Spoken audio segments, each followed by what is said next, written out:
Hello everyone, this is Tynrael. Welcome back to another episode of New Horizons Modded Career in Kerbal Space Program. Today I recorded a 15-minute intro while I was building this vessel, and I'm going to put it up separately but summarize it here. So if you want to see it, you can. If you don't, you can see the condensed version here. I have this container here that is full of parts. I have decided to use Kerbal Attachment System as well as Kerbal Inventory System, so that I can place struts well outside the vehicle assembly building. And I've also decided that for my interplanetary nuclear tug stage, I'm going to start sending engineers out into space as well. So all of my manned missions in the future will probably be accompanied by an engineer who is able to fix and or repair things should they go wrong. I am going to be testing this right now. I'm going to send this tug up into space, and it will be the transfer stage for Experience Machine 3, where I will be sending 9 of my Kerbals to land on Serran and bring them home. So I will come back to you guys again shortly.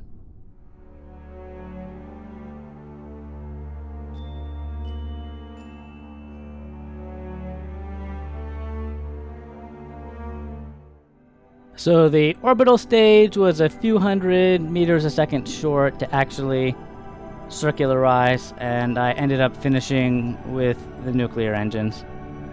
But there's still 9.7k meters a second delta V, which will be plenty. So it's time to launch the Experience Machine 3 and get a rendezvous set up. Welcome to the Experience Machine Mark 3. As you can see, it is absolutely littered with science experiments. I didn't do any when I sent a station to the blue side of Serran, and since I'm going to be sending 9 Kerbals to Serran, I might as well land on the blue side since I don't have science from there, and I have a lot of new experiments that I unlocked that I'm not familiar with. Some of them you'll see are on the outer parts of the rocket. Those are in orbit.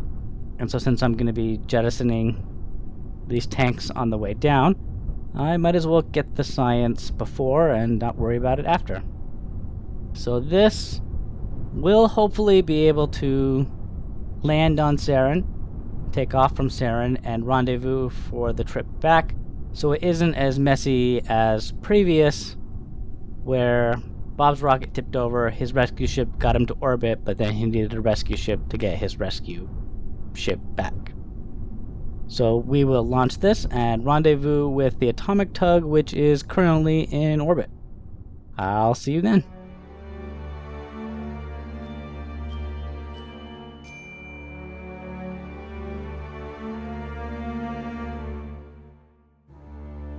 So the Experience Machine Mark III is in orbit and all set, and I absolutely love the way these air brakes flap in and out to go with the SAS for stability. It looks awesome the way it shifts to balance out the craft, even though it's not doing anything here up in the atmosphere. I think it looks great. It did look great for the ascent anyway. But let's get set up with our target, and I will see you there.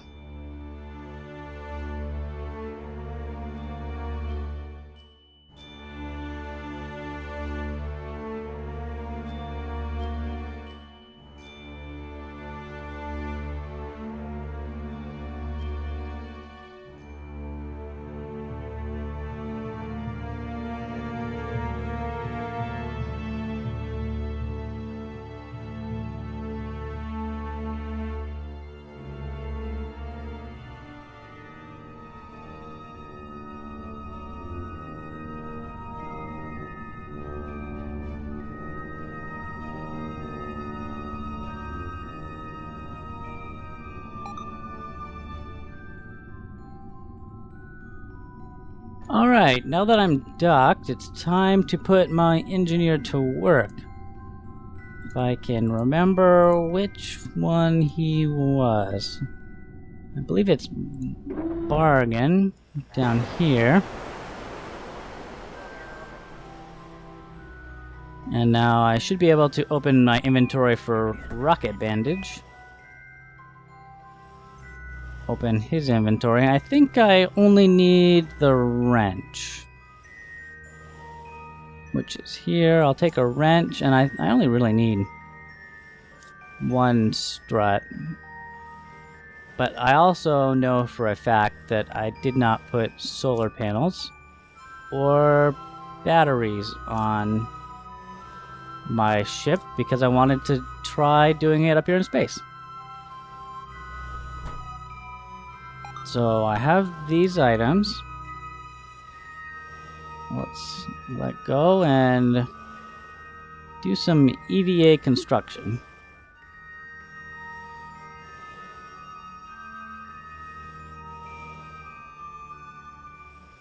Now what I want to do is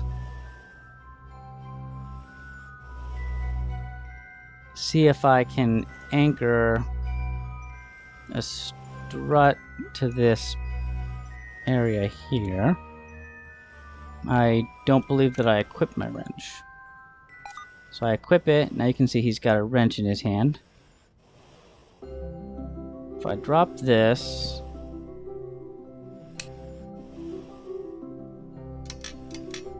alright, so he was able to attach that. And then I want to connect it to this vessel here. I need to make sure that the angle isn't something that will be occluded by this central column. So I'll put it over here. And that looks like it could fit. Oops. Now I can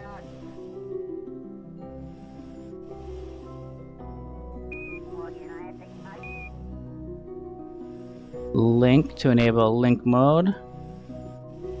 And here you can see it's following me this way.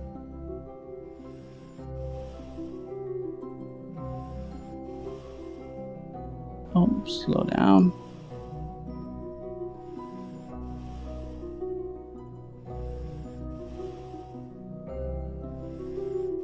And link. So now these two are connected.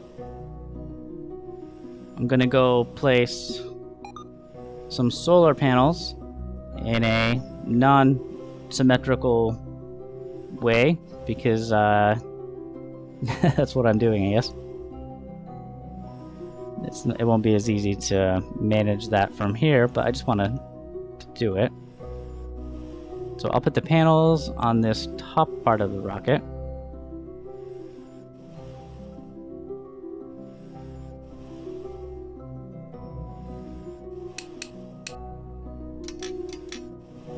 And then they also need batteries.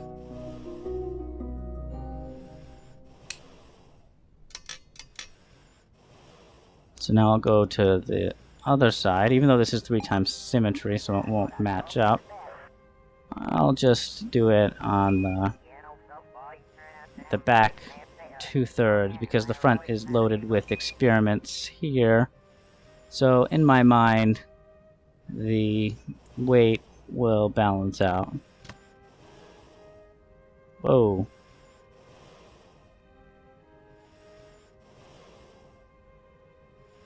That didn't go as planned. Let's...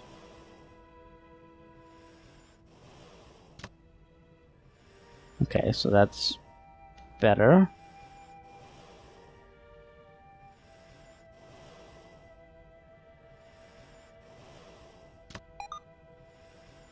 Ah.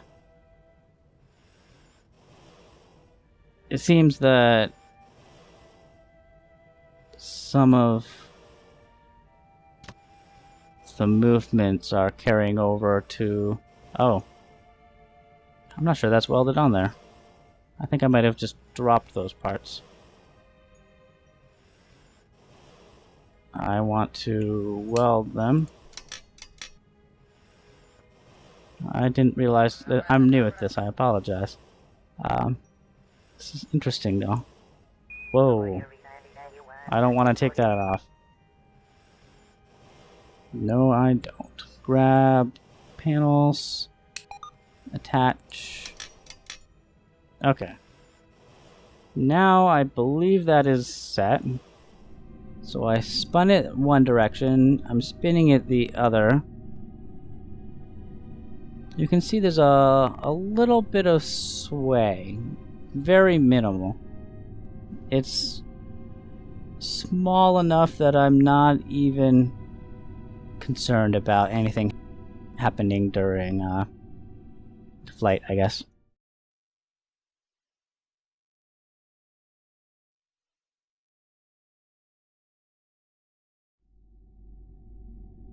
Okay, so I have a maneuver node for just under 800 meters a second that will give me an encounter with Serran. I've increased the conics mode so that I can see a lot easier how close I will also be in the subsequent sphere of influence. I don't know why it stretches across the whole system like that, but it looks like this maneuver will also put me 652 meters away from Serran as my periapsis when I have the encounter. And this is 4 days away, so let's just set a quick alarm for that. So it looks like the reason it was stretching across the whole system is because it was drawing one end relative to where Serran actually was, which was way back there several days ago. So I'm also not sure about these engines. I enabled them for when I was doing a rendezvous. I'm going to shut them down so that I don't have opposing forces, because I don't see any reason why they wouldn't activate when I started throttling up my tug. So 2 minutes and 39 seconds, so about a minute and 20 seconds. So that's actually 10 seconds ago. So let's get this rotated and start throttling up our nuclear engines and see how well this tug experiment actually goes. Oh, estimated burn time of 8 minutes. Whoops. I forgot to throttle my engines for the nukes to reset the calculation on that. So this will be wildly off, and I'm just gonna run with it because I have absurd amounts of fuel for this test mission. I'm very glad I'm doing it here in system with Serran as opposed to finding out something like this midway towards Lethe, or Titanus, or any other place. Because here it's not really going to matter because Sonnah is such a small system. So it looks like that will get me 182,000 meters.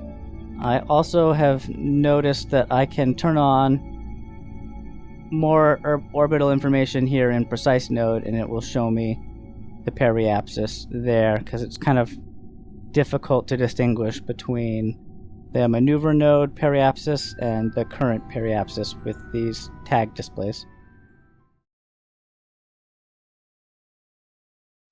So I'm not going to go in for a close orbit right away, because I do have some orbital experiments that I'm not sure I have done on Serran. So I'm going to go and get a high and a low orbit before I go for the descent of my experience machine. The lowest areas of Serran have some remaining water, but most of it is deep down in the bedrock. Nitrogen and helium from Serran's exosphere contaminate the sample, but also show Serran is slowly losing its atmosphere. Most of the plasma here is from Serran's atmosphere, meaning that the atmosphere is slowly being lost. So that's a consistent thing. Oh, that large crashing noise. I forgot to remove those struts.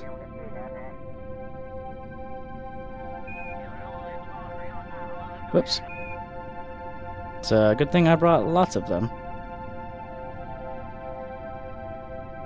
Now I am flying this with Valentina, so I do want to control from here. Let's enable RCS and back away from that ship.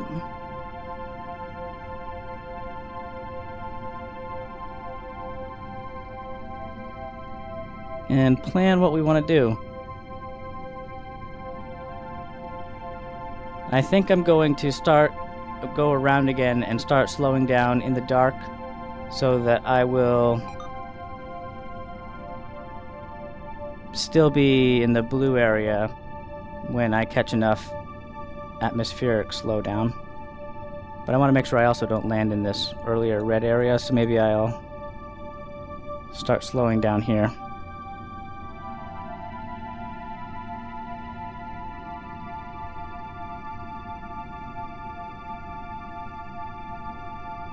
Well, there's Kerbal, the moon, and Sonnah.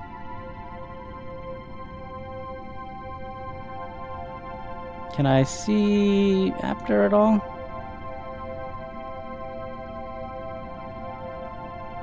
So, I guess it's right there and it's too small to see.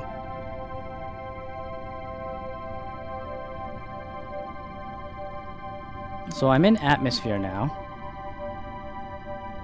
And I don't know, I mean, it probably won't have an effect, but I assigned the air brakes to brakes, so I put on hard brakes now.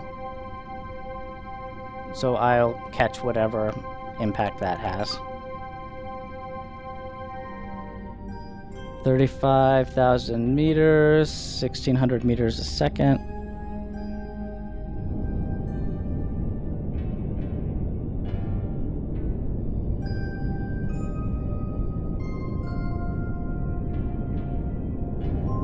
I'm kind of trying to burn off those tanks with the Terriers on them.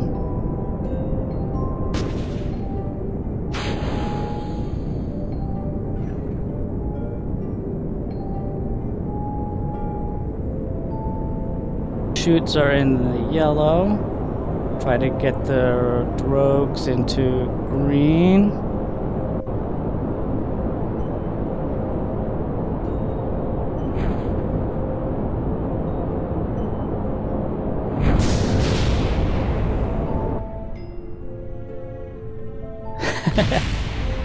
That was looking a little closer than I liked. I actually deployed the other chutes when they were yellow.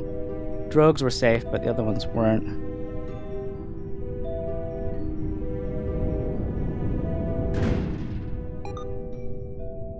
Safe landing. Awesome. We did the dangerous. Why are you still flapping? We went for the dangerous landing, and we were successful. It looks like one of our air brakes may have broken, but everybody is alive, and that is what matters. I have 3,400 meters a second delta V of fuel. I think that should be enough to get us back up into orbit. But now this is probably going to be something I will skip through a lot of because it will be repetitive to get all the Kerbals out, plant their flags, and get all of these experiments I have mashed on the side of my vessel. Here we have everyone assembled with their flags. You can also see that their helmets are off. The description for Serran says that it is a breathable atmosphere, and it took me a while to figure out how to actually get Texture Replacer to let me take their helmets off. Turns out there's an atmospheric pressure minimum. I don't know what it is, so I set it to 0.01 because that's the minimum for the parachutes. So it's the only one that I knew would actually work, but I'm going to load these guys back in and we will head back for space.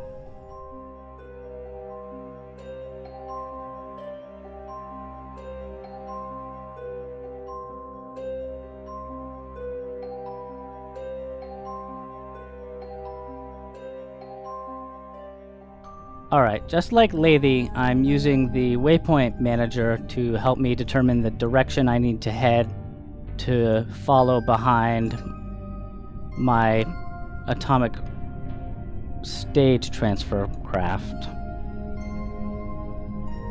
So I've got RCS on, SAS on, everything's good to go. I don't know what direction that is, but I'm just going to initially be aiming upward anyway, so let's throttle up to full and see how things turn out.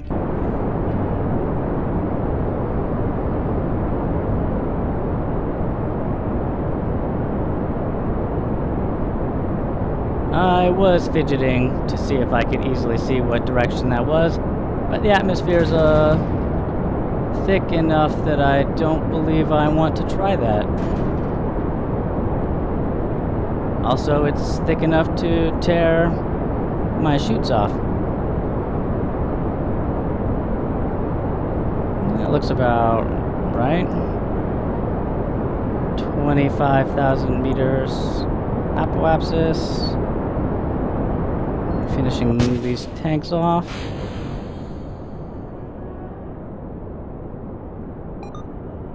That looks good. And there we go. Orbit with 1,000 meters a second delta V left. I can see Kerbal. I can see after glinting. I thought that I had a distant object that would show me.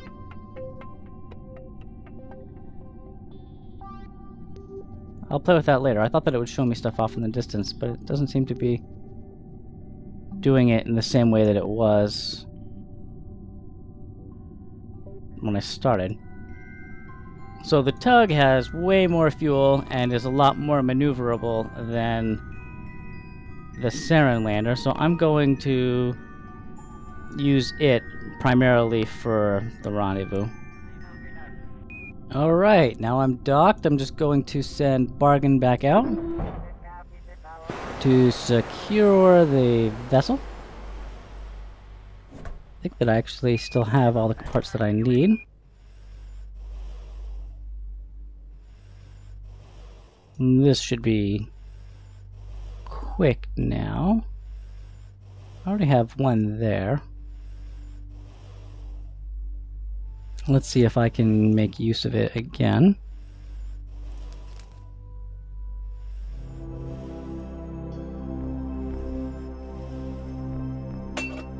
Perfect. Looks like that is an encounter with Kerbal that is a collision course. Sounds good to me.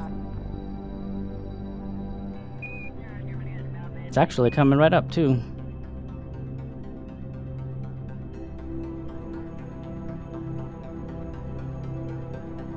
So let's see, a minute and a half plus about 7 seconds.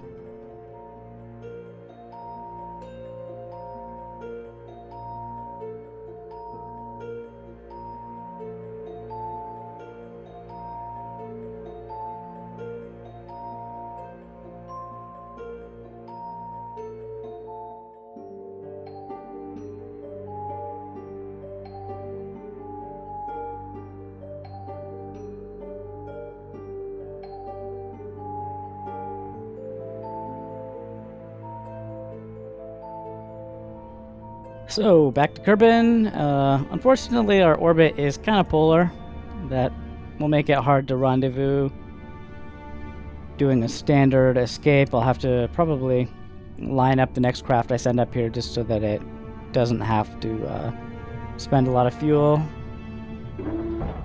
But before we detach this time, I'm actually going to recover some of these things.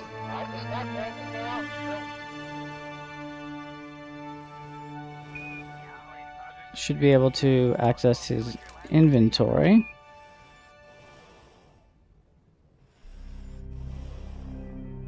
Whoa!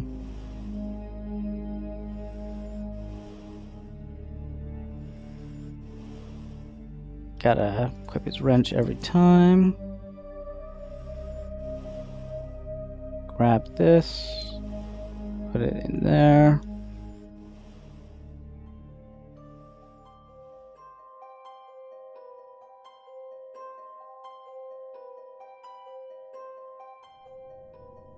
Looks like my experiments may heat up. That's probably fine.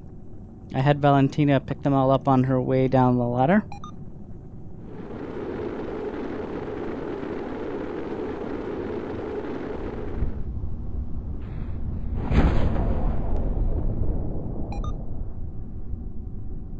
And that gets me down to under 6. I wasn't sure how slow I'd be going.